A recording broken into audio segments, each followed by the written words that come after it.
नमस्कार, म Bhim Rawat, journalist union of सिक्किमको अध्यक्ष र यसरी नै आज हामीसँग यहाँ सिक्किम एक्सप्रेसबाट विजय गुरुङ हुनुहुन्छ र यता हाम्रो दिचे नङ्मु भुटिया हुनुहुन्छ र विशेष आज एउटा महत्त्वपूर्ण बैठक हाम्रो जर्नलिस्ट युनियन अफ सिक्किमले गर्नुपर्ने बाध्यता भयो र त्यो बैठकले अहिले भर्खरै बैठक सकिएर बैठकले 3 बुँदे प्रस्ताव पारित गरेको छ र त्यसमा विशेष गरी हामीले यो बैठक किन गर्नु पर्यो भन्दाखेरि सिक्किममा पत्रकारहरू विभिन्न ठाउँहरूमा गएर अहिले यस्तो जोखिमपूर्ण ठाउँहरूमा गएर पनि रिपोर्टिङ गरिरहेका छन् र त्यो रिपोर्टिङ गर्ने क्रममा अहिले लगभग 1 दर्जन जति हाम्रा पत्रकारहरू कोभिड पोजिटिभ भएर कोभिड सङ्क्रमित भएर उनीहरू उपचाराधीन छन्, कोही आइसोलेसनमा छन् भने कोही निको भएका छन् र आज समग्र देशको स्थितिलाई हेर्दा पनि हाम्रो विभिन्न राज्यहरूमा जहाँ कोरोना सङ्क्रमण बढेर गएको छ ती राज्यहरूमा राज्य सरकारहरूले पत्रकारहरूलाई फ्रन्टलाइन वरियरको रूपमा डिक्लेयर गरिसकेका छन्। हाम्रो छिमेकी राज्य पश्चिम बङ्गाल सरकारले पनि भर्खरै पत्रकारहरूलाई कोभिड वरियरको रूपमा डिक्लेयर गरेको छ र सिक्किममा पनि आज विभिन्न ठाउँहरूमा गएर अस्पतालमा गएर होस् या विभिन्न ठाउँहरूमा गएर सरकारका गतिविधिहरूलाईदेखि लिएर विभिन्न अन्य गतिविधिहरू सङ्कलन गरेर समाचार सम्प्रेषण गर्ने काममा हाम्रा पत्रकारहरूले अहम भूमिका खेलिरहेका छन् र यसरी उहाँहरूले समाचार सम्प्रेषण जुन जोखिमपूर्ण ठाउँहरूमा गएर पनि गरिरहेका छन्। प्रत्येक पलका घटनाक्रमहरूलाई उहाँहरूले आम जनतामाझ आम दर्शकमाझ पुर्याउने जुन कार्य गरिरहेका छन्, चाहे प्रिन्ट मिडियाले होस्, चाहे इलेक्ट्रोनिक मिडियाले होस् या डिजिटल मिडिया, यी तीनैवटा माध्यमबाट अल इन्डिया रेडियोबाट यसरी यो समाचार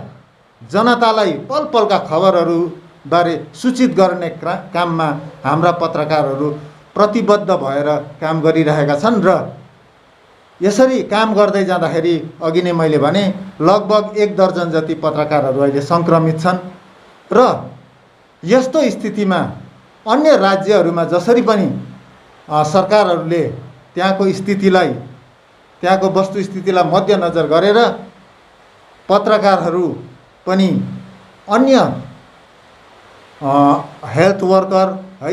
अन्यहरू जस्तै उहाँहरू पनि फ्रन्टलाइन वरियर हुन् भनेर जुन डिक्लेरेसन गरेको छ त्यो डिक्लेरेसन सिक्किममा पनि हुनुपर्ने आजको अवस्था हामीले आजको स्थितिलाई हेर्दा हामीले त्यो बोध गऱ्यौँ र एउटा आपतकालीन बैठक बसेर आज हामीले यो सरकार समक्ष पुर्याउने र हामीलाई हाम्रा जति पनि पत्रकारहरू जोखिमपूर्ण ठाउँमा गएर यसरी समाचार सङ्कलन गर्दैछन् ती पत्रकारहरू सबैलाई प्रेस मिडिया समग्र प्रेस मिडियालाई फ्रन्टलाइन वरियर डिक्लेयर गरिदिया जाओस् भन्ने हाम्रो एउटा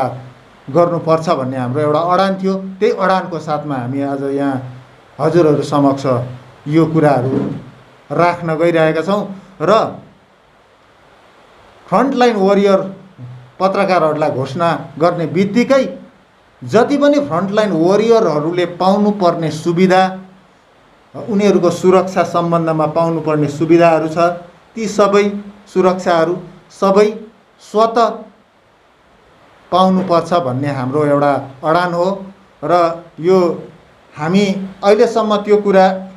यो कुरालाई हामीले फ्रन्टलाइन वरियर डिक्लेयर गरिदिनुहोस् भनेर हामीले भनेका थिएनौँ।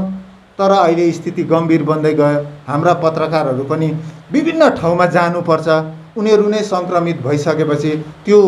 कम्युनिटीमा अझै त्यसले प्रभाव पार्दैन भन्न सकिँदैन। फेरि हाम्रो यो कर्तव्य हो कि आम जनतामा हामी एउटा मिडिया भइसकेपछि त्यो हामीले सूचनाबाट वञ्चित राख्न पनि हामीले सक्दैनौँ। हाम्रो कर्तव्य पालन गर्दै पनि हामीलाई यो एउटा फ्रन्टलाइन वरियरको एउटा सुरक्षा कवच चाहिँ हामीलाई उपलब्ध गराइदिए, त्यो मान्यता दिए, हामी आभारी हुने थियौँ। जसरी अहिले मणिपुरमा पनि भर्खरै त्यहाँको राज्य सरकारले कोभिड वरियर डिक्लेयर गरेको छ। पश्चिम बङ्गालमा पनि, उडिसामा पनि यसरी विभिन्न राज्यहरूमा यसरी डिक्लेरेसन गर्ने काम भइरहेको छ र हामीले पनि यो वस्तुस्थितिलाई हेरेर यो सरकार समक्ष आग्रह गर्ने हामीले आजको सभाले यहाँ सम्पूर्ण press, print media, electronic media र डिजिटल मिडिया सबैका प्रतिनिधिहरू हामी समक्ष अहिले हुनुहुन्थ्यो बैठकमा र उहाँहरूको माध्यमबाट यो सरकारसम्म पुर्याउने एउटा हामीले जमर्को गरेका छौँ। र त्योसँगै अब दोस्रो कुरा के छ भने हामीले भ्याक्सिनेसनको कुरा पनि आइरहेछ। भ्याक्सिनेसनमा पनि हामीले प्राथमिकता पाउनुपर्छ भन्ने कुरा हाम्रो अडान हो। किनभने जब अरू स्वास्थ्यकर्मी, पुलिसकर्मीहरू फ्रन्टलाइन वरियर हुँदैछन् भने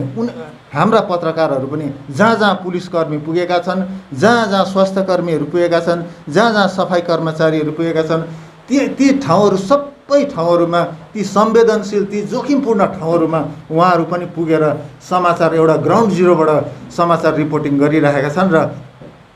उनीहरूलाई पनि उच्च प्राथमिकता दिएर भ्याक्सिनेसनको व्यवस्था गरिनुपर्छ भन्ने हाम्रो एउटा अडान हो र यसमा सम्बन्धित निकायले ध्यान राखिदियोस् भन्ने कुरा। र यो सँगै अब हामी समक्ष हाम्रो विजय गुरुङ पनि यहाँ हुनुहुन्छ र उहाँले पनि यस बारेमा अलिकति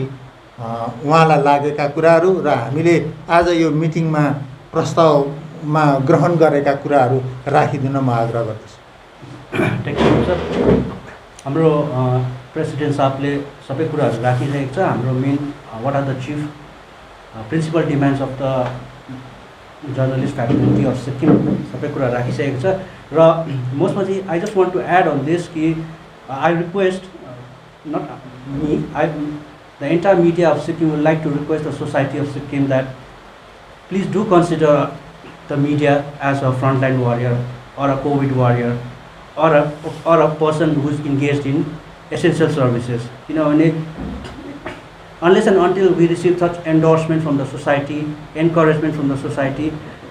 हामीलाई काम गर्नु साह्रो पर्छ in this particular extraordinary circumstances we are living in है। र हाम्रो रिपोर्टर्सहरू, हाम्रो रिपोर्टर्स अनि हाम्रो जति पनि प्रेसका अरू स्टेक होल्डर्स छन् उहाँहरू तपाईँहरूको कभरेज गर्नु लागि या तपाईँहरूलाई एउटा to just want to decimate the information to you, त्यो गर्दा चाहिँ we are at a risk and despite such risk हाम्रो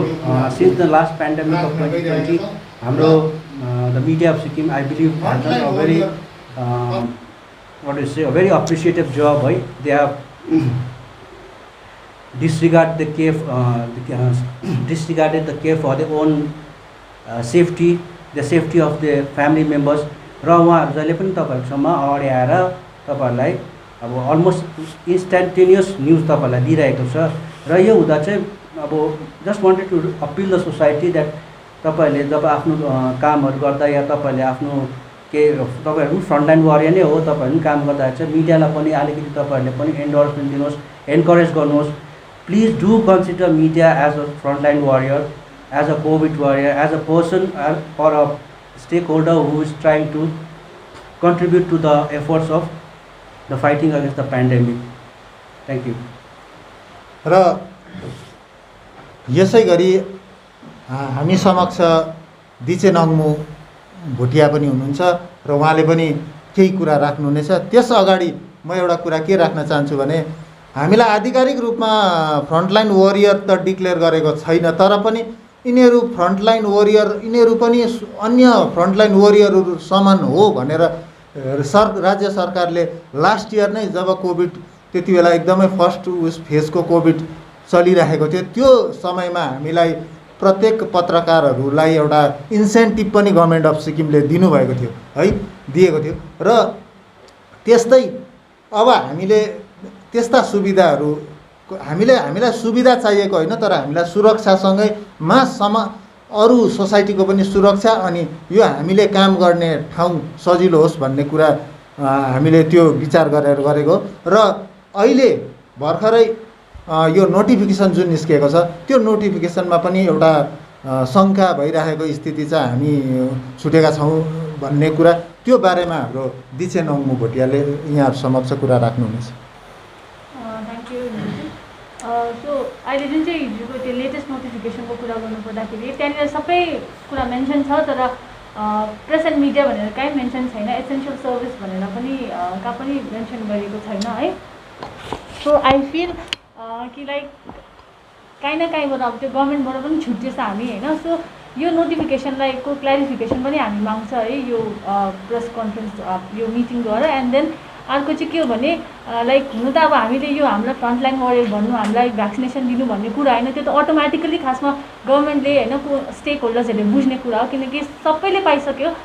हेल्थ वर्कर्सदेखि लिएर पुलिस पर्सनलदेखि लिएर सफाइ कर्मचारीहरूदेखि सबैले पाइसक्यो भने उहाँहरू फ्रन्टलाइन वरियर्स भनेर सबैले भ्याक्सिनेसन गरिसक्यो, तर हामीले पाएको छैन। हामीलाई स्लट पर्खिनु के पर्खिनु, हामीलाई अस्योरेन्सेस मात्रै दिइरहेको छ अहिलेसम्म है। सो लाइक अब अस्योरेन्सेस बेसी भयो हामीलाई होइन, हामीलाई चाहिँ अब वी क्लियरली अब हामीले सिधै डिमान्ड गर्दाखेरि चाहिँ हामीलाई चाहिँ भ्याक्सिनेसन राइट अवे चाहिहाल्यो, किनकि अब हामी आफै काम गर्नु लागि डराएको चाहिँ होइन, हामी त निस्किने नै हो फिल्डमा, हामी निस्किनै रहेको थियो, हामी निस्किन्छ पनि, तर हामीलाई चाहिँ क्यारियर भएर जग्गा जग्गा घुम्नु मन छैन, बिकज लेटर अन हामी घरमा गएर हाम्रो फ्यामिलीसँग बस्नुपर्छ। हामीलाई कुनै अलग्गै जग्गा पनि त अलर्ट गरेको छैन बस्नु लागि होइन, कि यो त्यो कोभिड सेन्ट्रिक एरियामा गएर काम गर त्यहाँदेखि तिमीहरू यहाँ अलग्गै बस्छ, हामीलाई त्यस्तो छैन नि त, जग्गा छैन, क्वार्टर छैन, केही छैन, हामी त हाम्रो घरै फर्किन्छ नि त। सो हामीलाई त्यो रिस्क लिनु छैन, घर मात्रै होइन हामी आफ्नो डेस्कमा बसेकोहरूलाई पनि हामी भेट्छ अफिसमा गएपछि, बाटोमा कतिजनासँग हाम्रो उयो के भन्छ बातचितहरू हुन्छ। सो त्यो सबै कुराको डर छ हामीलाई, हाम्रैभन्दा ज्यादा चाहिँ हामी इन्फेक्टेड हुनुभन्दा ज्यादा चाहिँ हामी क्यारियर हुनुको लागि डर छ। सो यो कुरालाई चाहिँ अब आई थिङ्क गभर्मेन्टले सिरियसली लिएर यसमाथि छिटोभन्दा छिटो काम गरिदियो भने राम्रो हुन्छ। अनि हामी चाहिँ अब जस्तै बिज दाजुले पनि भनिहाल्नु भयो होइन, हामी सानोभन्दा सानो कभरेजदेखि लिएर ठुलोभन्दा ठुलो कभरेजसम्म जान्छ, तर कुनै एनजिओले कुनै पनि अरू संस्थाले अर्गनाइजेसनले कहिले पनि हामीलाई आएर सोचेन हुन्छ नि, कहाँ मास्क बाहिरको त्यहाँ पनि हामी खिच्नु ठिकै पुग्छ, कहाँ खाना बाँड्दैछ त्यहाँ खिच्नु ठिकै पुग्छ, कहाँ सेनिटाइज गर्दैछ त्यहाँ खिच्न हामी ठिकै पुग्छ, तर हाम्रो अफिस कसैले सेनिटाइज गरिदियो गरेको छैन, हाम्रो प्रेसको गाडी कसैले सेनिटाइज गरिदियो गरेको छैन, हामीलाई कसैले खाजा खानु के खानु भनेर हाम्रो लागि कसैले एउटा अलग्गै व्यवस्था गरिदियो गरेको छैन, मास्क बारेको छैन, सेनिटाइजर छैन, हामीलाई चाहियो भनेको पनि होइन। तर तपाईँले सोसाइटीले पनि बुझ्नु पऱ्यो, जनताले पनि बुझ्नु पऱ्यो कि इभन हामी पनि त्यो क्याटेगोरीमा फल गर्छ, तर हामीले मागेको चाहिँ होइन। सो त्यो चाहिँ उताबाट दिने मान्छेकोबाट चाहिँ एउटा अटोमेटिकली आफै नै आउनुपर्छ होइन, र हामीलाई पनि त्यो खालको अटेन्सन चाहिँ चाहिएको होइन, तर त्यो खालको रेकग्निसन चाहिँ गर्नुपर्छ भनेर हाम्रो चाहिँ क्लियर स्ट्यान्ड चाहिँ त्यति नै हो। Thank you. Just to add on what Dichin has said,